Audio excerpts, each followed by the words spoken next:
On this week's Talking with Topher, but I doubted myself the entire way, and I think that slowed my progress down. It really, really felt good to be capable of helping somebody in need. After a fox attack, animal caught after getting trapped in New Hampshire post office.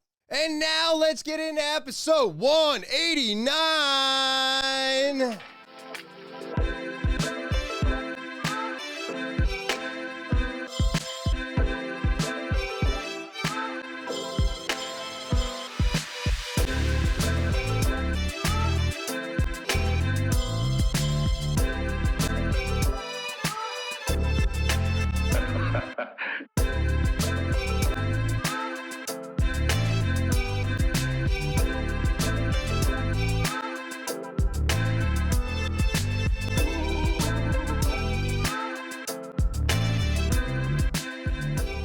What is happening, TwT fans? It is so good to be back on this November 16th, 2023. And as always, I'm so glad to have you all back here with me. Before we get into anything today, let me start off the way I always do by saying thank you to all of my subscribers. Thank you to the new subscribers.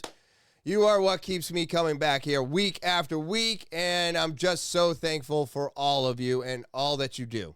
If you're new to the podcast, remember to subscribe. It's the most important thing you can do. It really helps the podcast grow, and I need you to be doing it. It's free for you. So go ahead, click that subscribe button. Of course, if you want an opportunity to be a guest or tell your story on Talking with Topher, then go ahead and send it over to the email. The official email of the podcast is talkinwithtopher@gmail.com. Remember, audio, video, or type it out, but send it on over to the official email of the podcast, talkinwithtopher@gmail.com. And then don't forget about the link tree. That's right. That's where you find everything TwT. It's just that easy, and it just made it easier to share this podcast. So go ahead, copy that, send it to everybody you know, and hopefully they'll like it as much as you do. So go ahead and check out the link tree for everything TwT. It's just that easy. Well, let's get into today's podcast. All right, how is everybody doing? I hope your day is going well. I hope your Thursday, your week, I hope everything's going good. We are getting closer and closer to Thanksgiving. This is craziness. I don't even know what's happening anymore. Right now, obviously, still pre-recording a lot of this, but, yeah, I think I'm finally going back to therapy after like a 3-week lull. And I'm looking forward to that. Been taken care of, actually by the time this episode comes out, I should be all done, watching over the Salem Rap City location and feeling very confident in everything that I needed to learn this year. Also coming up, December 1st is my end of my first year with this company. Absolutely amazing. And I do have to say, I don't know why I doubted myself so much. I just had to dig in. I just had to do it. I just had to do it. And then when I did it, when I've done it, right? Now it's so easy. But I doubted myself the entire way, and I think that slowed my progress down. So I'm done doubting myself now. No more doubting. I know, and I need to go into things as if I know. You can still not know.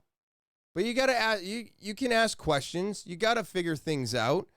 But the way that I was doing this, I feel was all wrong. It was all wrong, but it worked out, right? It worked out because now I know everything that they wanted me to know. I know what it takes to actually run a franchise. And I don't know, I'll be honest with you. If you're a retiree or somebody, looking to invest some money, I don't know if a restaurant is for you. Because the thing I got to say is it is a lot of work. I'm talking a lot of work. You're looking at 60 to 70 hours a week to keep one of these stores up and running. And that's not a bad thing. It's a good thing. But if you're retiring, I don't know if it's the thing for you. But a lot of people are investing in Rap City that are in retirement. So I wish them all the best of luck. But I will tell you right now, I will be looking forward to getting back on the road and going to multiple locations a week. I am looking forward to it. And now I've got a lot more ideas of what is expected when I go to locations. I also understand and completely know what the franchisees go through on a day-to-day. And I feel so good about all of this that, like, I was just thinking how silly it was for me to doubt whether or not this was the right move for me. It was definitely the right move. And now, sorry, I got shaved and now I got a hair poking me. But now it feels like every day, right? And that's all we can hope for, is that you do enough of what you're supposed to do. You learn everything you need to learn, and then it just becomes every day. And that's where I'm at now. So under a year, but not that close to under a year. You know what I mean? December 1st is not that far away. So that's some of the exciting news going on in my life right now. I think feeling comfortable in your job, in your position, and whatever you're doing on a day in, day out, kind of like me with the podcast, pretty comfortable with it. It just feels good to finally be comfortable and know what I'm doing. And when I have a question, now I have answers. So it was a lot of work, and the work was worth putting in. Just like I'm looking forward to putting in more work with my therapist this week coming up. And I've got the guests coming up. I'm very excited about all of this. Things are starting to come together, and I was capable of rearranging my schedule throughout this entire thing to make this happen. So it feels good to get things accomplished, to be able to pull it off, and it also feels really good to have things go back to the way they were before I had to start running this franchise.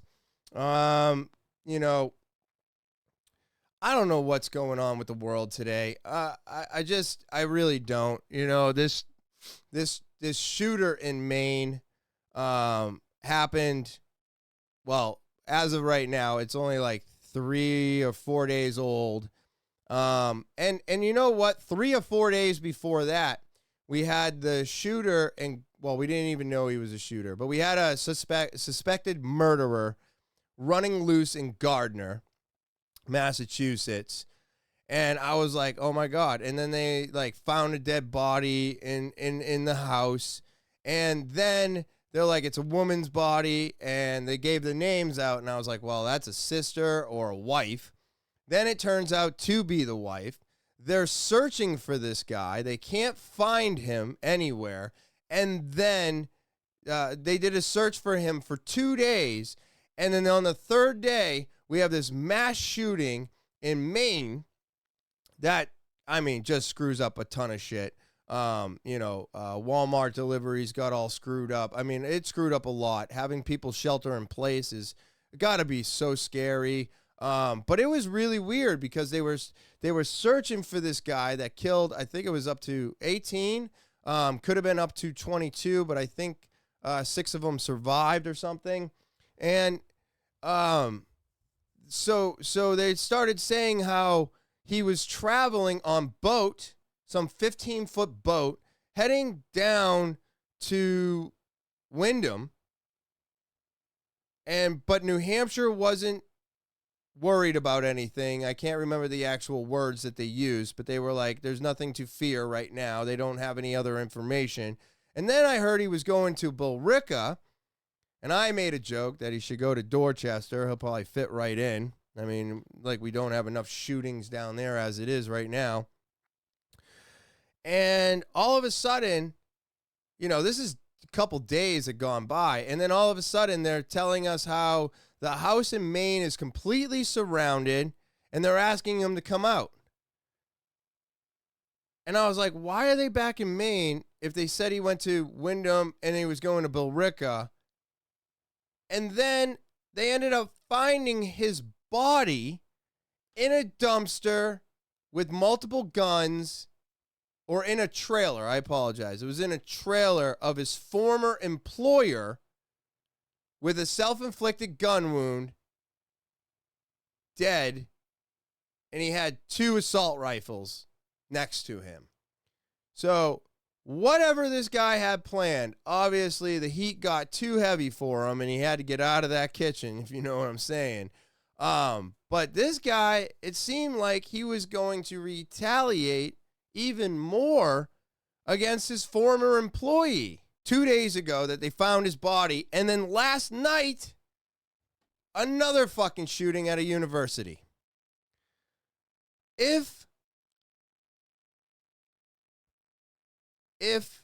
we don't figure something out, this is only going to get worse. There has been military action against U.S. troops, and now U.S. troops are fighting back. I might get it wrong, but I thought it was Iran. I think it was Iran. But their troops attacked our troops, so now we're retaliating. I was like, oh, great. So now we're already stepping into war, right? Again. We're definitely going to help out with Israel, which I'm on neither side. This shit just needs to stop. I don't care who is right and who is wrong. Stop murdering innocents. You know, I get it. You can't evacuate 2 million people in time to continue on a war. So you're going to have casualties. But why does it seem like today it would be so much easier to just not do this shit? And then, you know, Israel's gearing up to go into Gaza, and Ukraine and Russia are still fighting, and China's looking at Taiwan, and it's an absolute mess today. And everybody's talking about World War III. And I think they might be right. It's actually a possibility that we could get into a world war today. Russia's, you know, I read an article the other day. It was wild. The whole first half of the article was doomsday. World War III. Russia's testing their major nuclear strike. And then as you start reading through it, they're like, they always do these tests. United States of America does these tests. We have to test to make sure that they're going to fire off if we need them to. So we use test missiles that only can make it a certain range. No one's in danger. They fire into the water or some island. I don't fucking know. It still hurts the earth. Like, you can't just throw a bomb into the fucking planet and be like, it's fine, we didn't kill anybody. Motherfuckers, you keep fucking up the planet. You're talking about climate change and global warming, but yet you keep dropping bombs in oceans and fucking all over the place, and you don't think that has anything to do with the fucking tectonic plates moving? You don't think that has anything to do with earthquakes and tsunamis and every fucking thing else that goes on in this goddamn planet? Like, you could just drop a fucking A-bomb in the middle of the ocean? It didn't do anything. It was just in the water. It makes me so angry. You people are so fucking stupid. But do you not think that with all of these things going on, we have not also created homegrown terrorists?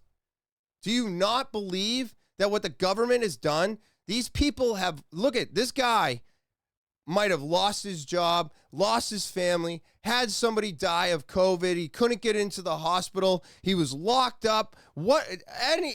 Take all of the scenarios that happened to all of us over the last 4 fucking years. And you tell me we our government has not created these people even more than they were creating themselves already. I will tell you, there's no fucking chance. I believe all of these people losing their shit, gunning people down, have lost so much that they don't see any way to come back. And that is what creates a homegrown terrorist. So our government created these terrorists. Our government, again, during war, created more terrorists that hate America. Why? Because Americans went in there and they blew shit up and they didn't give a shit and then they just hit their target and then they fucking left. Or we abruptly left and all the people that helped us, they got screwed over, killed, kidnapped, whatever. They all fucking hate us now too. Well, the people on our own land now hate our government. There's more of them now than there ever has been. I'm not going to say I like our government, but I'm also not going to go do anything crazy, okay? I'm going to go to work. I'm going to go home. I'm going to do stupid shit. I'm going to smoke pot, and I'm going to forget about it all, and I'm going to rinse and repeat, right? But I also took a different road.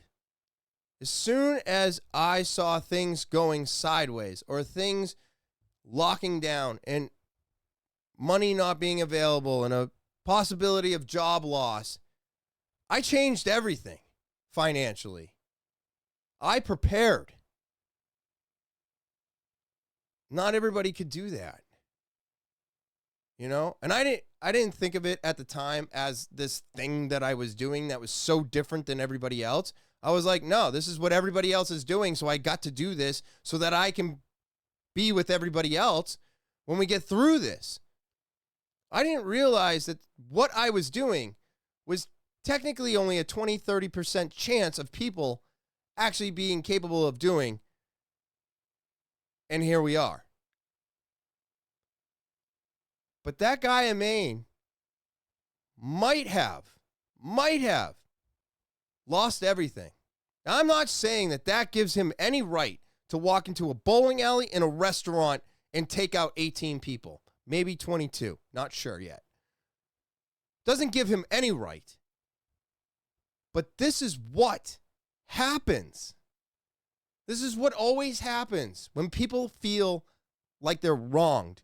When people feel like they can't get any help. They just lose it. He was in the reserves. So all the guns that he had were probably legally purchased. Now you have to remember, when someone's in the Army, military, Navy, Special Reserves, any of those things, they have a different license than anybody else on the planet. They can buy guns and weapons that we can't even fathom because they have a special clearance. Making laws that make machine guns illegal is not going to fix this problem. I don't know if you've watched any movies, but guess what? You can get weapons anywhere. They're everywhere. There is literally more guns in the United States than there are fucking people.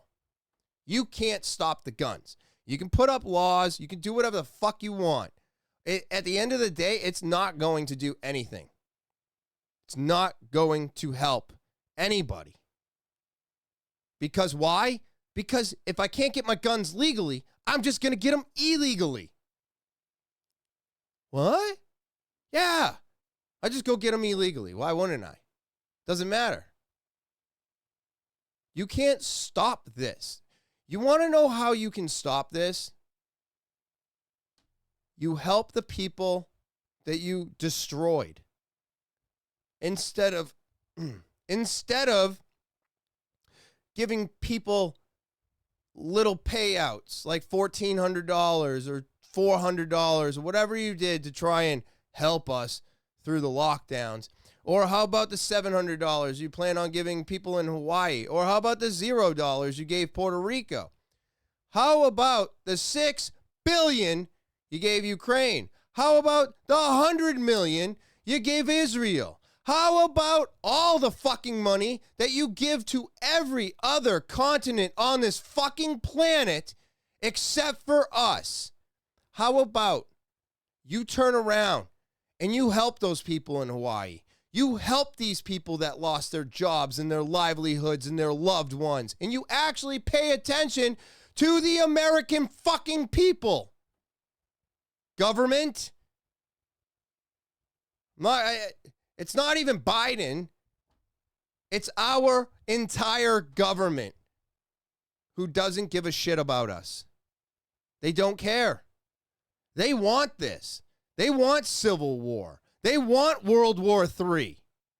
Why? Because that's how they keep their funding coming in, and that's how they keep us under their thumb. So, as disgusting and upsetting and frustrating all of these fucking shootings are, I do believe a majority of this has and will continue to be caused by our government making poor fucking decisions at our benefit. You're not benefiting us. Making more gun laws and making more guns illegal doesn't help us. You know what helps? Listening to everybody who's lost their job and lost their loved ones, and how about you help them out? Give them back their lives. Say, hey, I'm really sorry. Here is $700,000. Because that was the total of your business, your money, your income, and this and that. How about you help us as much as you're helping the Ukrainians? You know, it still upsets me to today that all the people in Ukraine, their jobs, their stores, their military, everything, we are literally paying for all of it right now. 100% of it. And yet we have Americans that have lost everything, and we're just like, oh, well, we'll shuffle the tents around so people don't have to see them anymore. Those people living in tents because your bad choices, because of your 6-foot rule, because you thought dining outside was dangerous. So, as upsetting and disgusting all of this is, it's just, man, it's all your fault. It's all your fault. And if you don't fix it, if you don't even attempt to listen, it's just going to get worse. It's just going to get worse. You know, I know that this stuff is not fun, but I'm not trying to be fun. I'm trying to figure it out. How do we fix this? How do we get our government to actually do something for us that's positive? You know? But I don't know if the day is ever going to come to lighten the mood a little bit. Finally got all the electricity done in the garage. I got to put some lights on the outside, but the guys ran all the wires for me.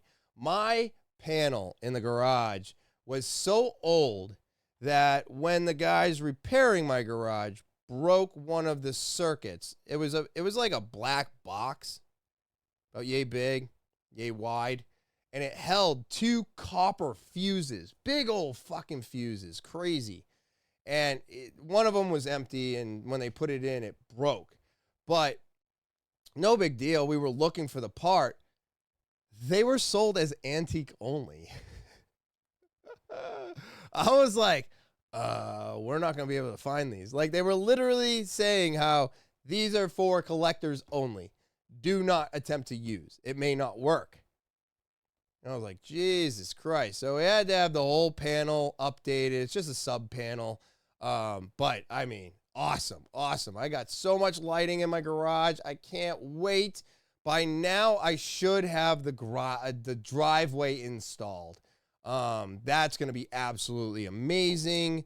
And I did something that I have not ever been capable of doing before. And it goes along with my gratitude journal, keeping up with it. I'm always finding 5 things to be thankful for every morning. And I was talking about how I financially changed my life when we got into the lockdown. And now that I've kind of gotten things under control, I know what's going in, what's going out. I have no worries about anything. And I'm not bragging, right? Because if you plan, it took 4 fucking years to do this.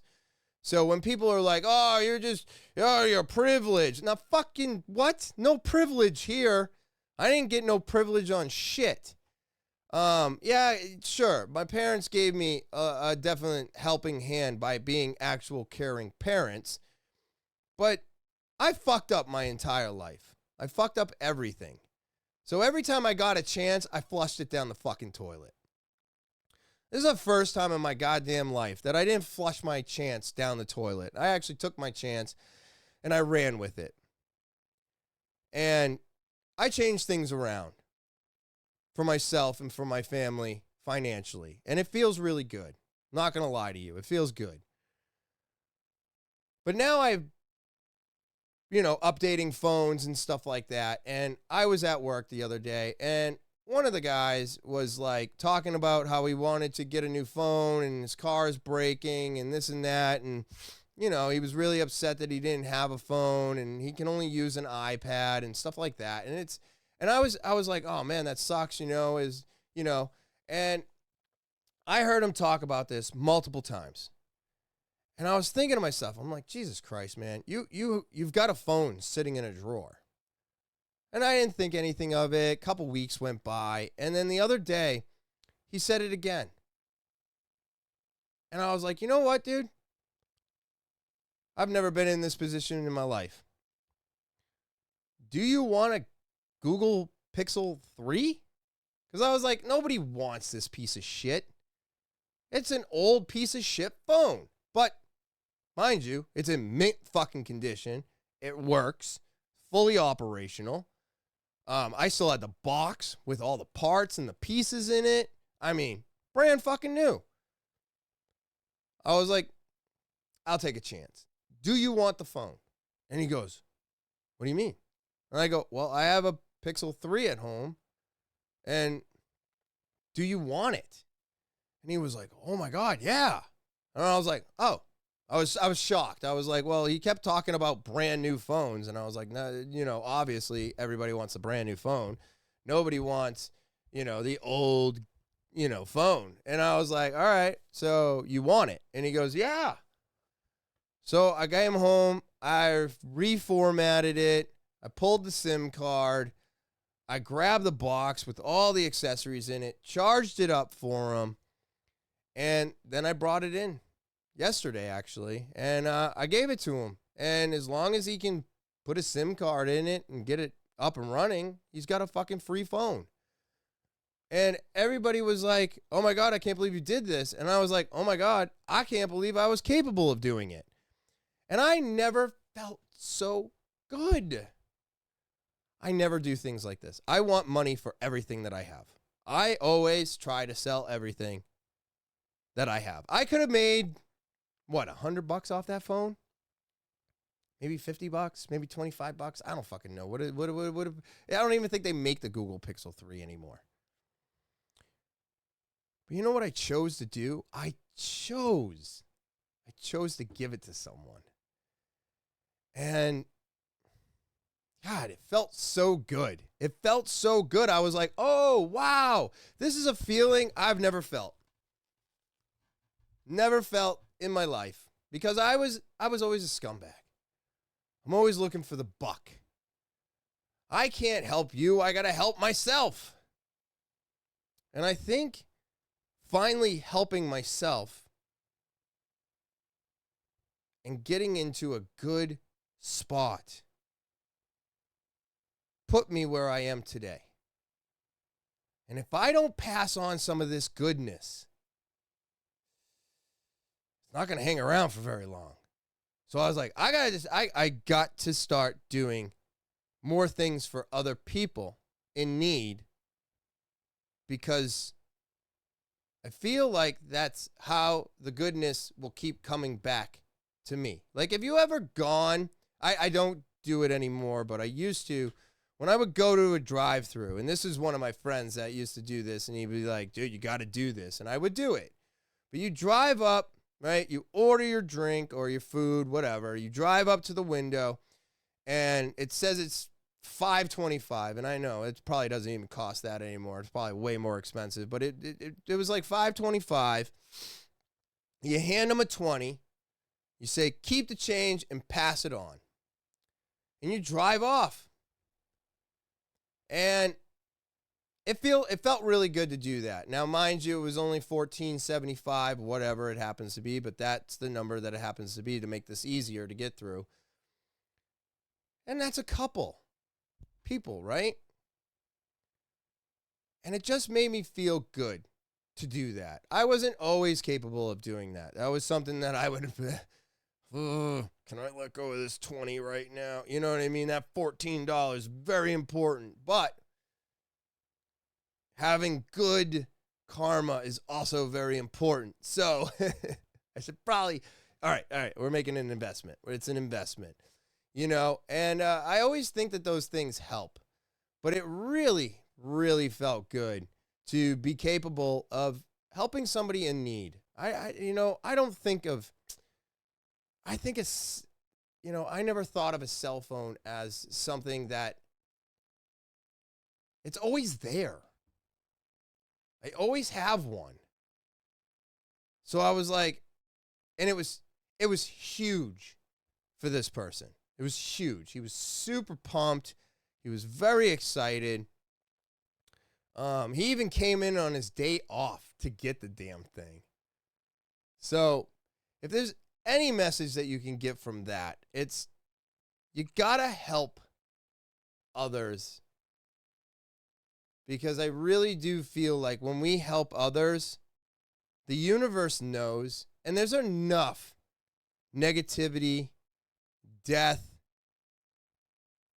in this world that we need to bring some positivity and some happiness back into the world to try and make up for all this chaos that's going on around us right now. I don't think there's enough happiness and enough helping today. Now, I can't help a lot of people, and I can't do this again. I only had one phone. But it was something that I was capable of doing, so I did it. And now I feel really good about it. I feel really happy for him. And I just hope he was capable of just popping in a SIM card and setting it all up, you know. I told him it was a Verizon phone, so hopefully you could just, I don't know, buy a Verizon SIM card or something and be like, give me a phone number for this. It's still a Verizon phone, right? So, man, it felt good. It felt really good.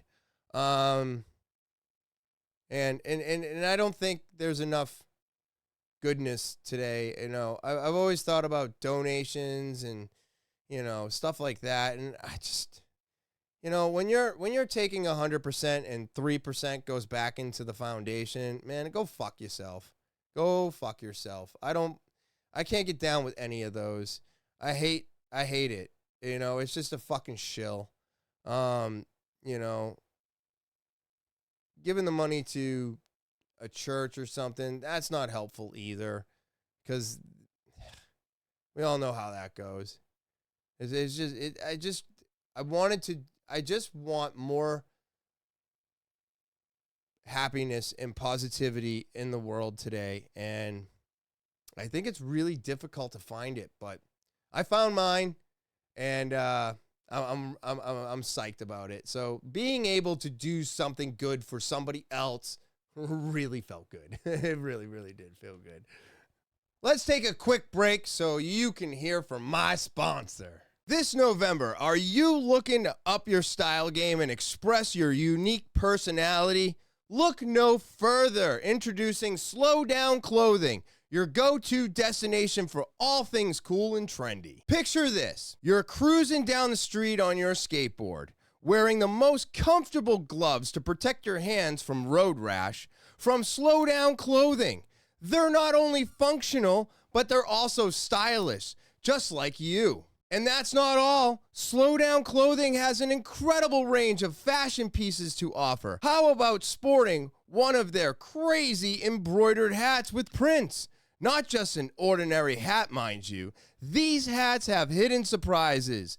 Prints underneath the bill. Talk about turning heads wherever you go. Ladies, we've also got you covered. Slow Down Clothing offers stunning collection of women's leggings that combine comfort and style seamlessly. And for those little ones in your life, they have the cutest tees that your kids will absolutely adore. Slow Down Clothing knows it's all in the details. That's why they offer full kits, complete with pins and socks, so that you can showcase your unique fashion sense head to toe. And as the weather gets colder, Slow Down Clothing has your back. Check out their cozy sweatshirts and sweatpants, perfect for those November chills. They've also got an amazing jacket. You'll be both stylish and warm wherever you go. But wait, there's more. You may think that Black Friday deals only come once a year, but not at Slow Down Clothing. Use the promo code TOPHER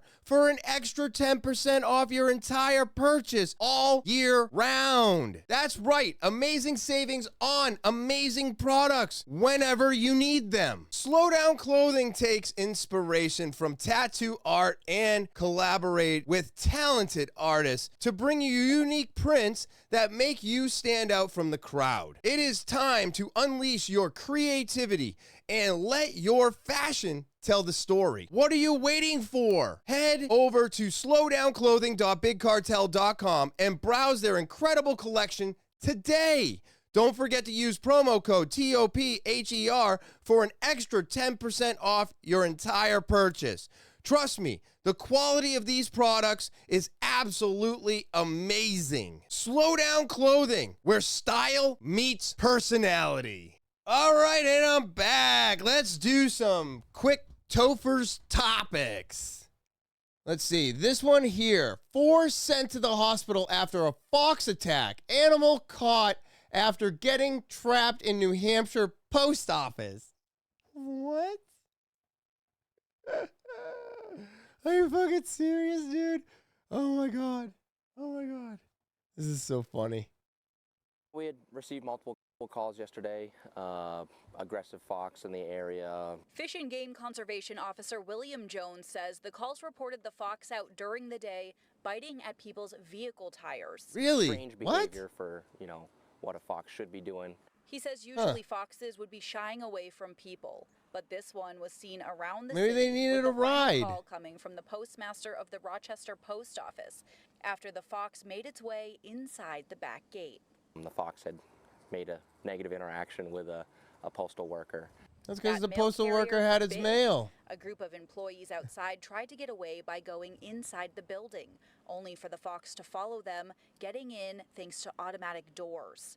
The fox was euthanized and taken to the Department of Health and Human Services to be tested for rabies. Jones says they get a lot of calls this time of year regarding animals acting strangely. Warning signs could be the animal is lethargic and walking unbalanced. He said usually they're not aggressive like in this case. Rabies is fatal to humans. So anyone that may have come in contact with the fox should call their doctor for the next steps and determining if a rabies shot is needed. Am I looking at a A bush? matter of weeks before symptoms start showing, but once they start showing, it's a little bit too late. No, it is too late. 100% too late. Yeah, rabies is absolutely 100% deadly to humans. If you are showing signs of rabies or symptoms of rabies, it is too late. So if you get bit by an animal that you think has rabies, you have to catch that fucking animal, right? Because they have to, cut off the head and do some experiment on the brain. I believe it's the brain, and they have to see if it has rabies. And then if it does have rabies, so if you get bit and that thing runs off, you're basically just saying, I've got rabies, I got bit, and they're going to give you 7 shots in the stomach, I believe. But if you can catch it and they can prove that it doesn't have rabies, you don't have to have the shots. But if you can't catch it and you have to just get the shots, I believe it's 7 in your stomach. And if you don't get them right away, you will die. Period. A rabies-infested animal is nothing to joke about. But it's kind of funny that he was chewing at the tires. Maybe he wanted to ride. I don't know. But yeah, rabies is super dangerous and deadly. So make sure you're, not getting bit by animals, In general, who the fuck is getting bit by animals? Get away from the damn animals. But I guess this one came in, helped himself, and now had to be euthanized. Hopefully, it didn't have rabies. I don't think they said it had rabies. They said it might have. But, the hospital to be checked for rabies. So hopefully everything worked out and it was all good. And this was just a crazy incident. But, man, those 7 shots must feel like hell. I would never want to find out. So, my favorite thing. Global warming. Satellite data reveals ancient landscape preserved beneath East Antarctic ice sheet. No shit. What did you all think was under there? This is the thing that blows my mind, right? The ghost of ancient river carved landscape discovered has been preserved beneath the East Antarctic sheet since the continent froze over 34 million years ago. Beneath East Antarctica's undulating ice sheet lies an ancient river-carved landscape that provides a perfect snapshot of the region before glaciers covered the continent, a new study found. Okay, so real quick, right, before I show any more of this, that's what the United States of America was. The United States of America and most of Canada had a giant ice sheet on it, just like Antarctica. And then it melted away. And all the land, oh, look at that. I can walk around. I can go through the woods. I can build a house. Why? Because there's no more ice sheet. That's the exact same thing that's happening here. Like I've said over and over and over and over and over and over and over and over again, this could just be part of the natural life of the planet. We are going to have a piece of land that had ice on it. It's no longer going to have ice on it. Therefore, we will be able to live on it. Hey, no shit. You don't think this is all part of like what's supposed to happen? It's been happening. But here's what it might look like. And I called this. I said, when this ice sheet melts, we're going to have land uninhabited by anybody, I think. Who gets it?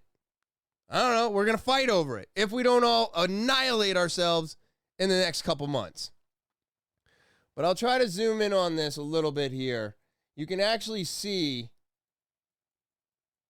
look, there it is. So this is the ice sheet. That's the West Arctic ice sheet. This is the East Arctic ice sheet. I'm not sure where that little river is, but this is all the land just sitting underneath there.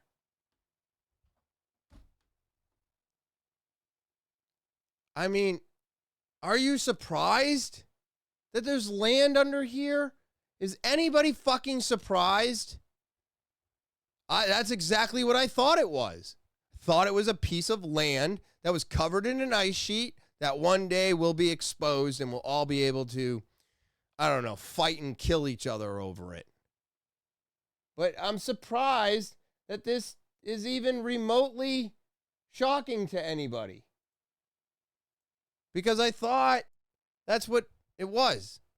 And it looks like I was right. So my next question is, when this thing fucking melts, will we be around to even find out what it's like, to be able to explore it? Or will we all be dead and it's not going to matter anyways because we won't be here to ever see it happen? You know? I don't know, but I wasn't shocked by this, and I'm not surprised. I just think that this is all part of the evolution of the Earth. Period. All right, so we have got some crazy moths. Yes. Officials sounding the alarm as an invasive insect spotted near Kentucky. All right. This cute little moth is invasive. Health officials say they spotted lanternflies, do not sting or bite, but can be very destructive to many crops. So this is more about the crops and the food and everything else. Scientists say you should smash this insect if you see it in the blue grass. Invasive species closer to calling Kentucky home. So they want you to kill this fucking thing. But check this out. Now, I don't know if there's any videos on it. Nope, there's not. Invasive spotted lanternfly found in Wesley, Massachusetts. So this thing is spreading. I don't know how dangerous this is to crops. I don't know. I've never even heard of this fucking thing. We got invasive snails and we got invasive moths. What's happening right now? We've got multiple wars going on, and we got Crazy Town here at home just shooting up everything that's moving. This is a wild time to be alive. So this thing is very dangerous to crops and everything else, but I also wanted to hear what this video has to say. But this is multiple states now, and they want you to literally kill this fucking bug if you see it. They are invasive and sap-sucking, destructive to Oh, farmers and vineyard sap-sucking? owners. A disgusting nuisance to the rest whoa. of us. The spotted lanternfly has now made its way to 14 states, including Massachusetts. Holy They shit. are moving so prolifically on anything that parks even for a short period of time. Rolf Briggs is founder of Tree Specialist in Holliston. He has worked extensively with experts in Pennsylvania, where the U.S. outbreak began about 5 years ago. The 5 lanternfly years? came here from China, and once the infestation began near the rail yards of central PA, we discovered lanternflies will hitch a ride on anything. I think it's going to be UPS trucks, FedEx trucks, delivery trucks of any type that are going to a rail yard, picking stuff up that get a hitchhiker that way. If Really? you want to kill them, go right ahead. You can also scrape the eggs into a bag of hand sanitizer. But above all, if you see one, make sure you alert the state. Tracking this invasive pest is critical to controlling the damage. The best thing anyone can do is to report it right away. To take a photo is really, really important. So if you've got your smartphone on you, take a photo of it. Really? The Department of Agricultural Resources has a really nice website. You can upload the photo. You can give them as much information as possible, and they're going to respond right away. Holy shit. You know, the experts are getting better at treating the lanternfly, but they have to know where to find them. That's where we all come in, being their eyes and letting them know. Wow. Wow. So they're sap-sucking, crop-killing lanternflies. I've never heard of these things. I've never heard of these. I've never heard of these fucking snails. This is wild. Wild. So you heard them. You heard them here first. Go and if you find them, take a picture, smash that bug, and report it immediately. You can scrape eggs into hand sanitizer, which I don't even have in my house anymore, so that doesn't matter. I haven't even used that since they told us to. But yeah, I'll keep my eyes open because I haven't heard of any of them hitting us here in Manchester or in New Hampshire yet, but they're right there. They're right there. So their first spot in, fucking Nashua. You know? Is it Nashua? Yeah. So I don't know, man. That's Salem. That's Nashua. and a few other places right there by Massachusetts. So that's probably where they'll start first. So if you live in those areas, look out for the lanternfly, take some pictures, let them know, smash that bug, and yeah, that's and don't forget to smash the subscribe button while you're at it, all right? But that's the podcast today, everybody. Thank you so much for stopping by, checking it out. I want to thank all my subscribers. As always, you are what keeps me coming back here week after week. Of course, thank you so much to the new subscribers. And as you all know, make sure you're hitting that subscribe button. That's what makes the channel bigger and better. So go ahead, hit that subscribe button and share and rate and give a thumbs up for all the videos.